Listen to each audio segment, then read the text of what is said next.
ഒരു കാര്യമാണ്.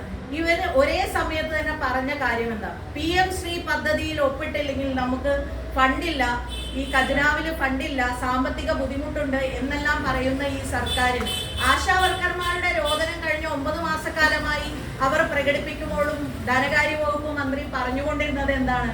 ഫണ്ടില്ല, അതിനുള്ള ഫണ്ടില്ല എന്ന് പറയുമ്പോൾ ഇപ്പോൾ പെട്ടെന്ന് എവിടെ നിന്ന് ഈ ഫണ്ട് വന്നു? അപ്പോൾ ഈ ഫണ്ട് വന്നില്ല, ഇതൊന്നും യാഥാർത്ഥ്യമാക്കാൻ വേണ്ടിയുമല്ല എന്നുള്ളതും വ്യക്തമാണ്. പക്ഷെ ഇതെല്ലാം ജനങ്ങൾ തിരിച്ചറിയും. ഇവർ കൊടുക്കുവാനുള്ള പെൻഷൻ തുകകൾ, നിർമ്മാണ തൊഴിലാളികളുടെ പെൻഷൻ കഴിഞ്ഞ 18 മാസക്കാലമായി കൊടുത്തിട്ടില്ല. ഇവർ കൊടുക്കുവാനുള്ള ജീവനക്കാരുടെ, സർക്കാർ ജീവനക്കാരുടെ DA 17% ഇതുവരെയും അവർ കൊടുത്തിട്ടില്ല.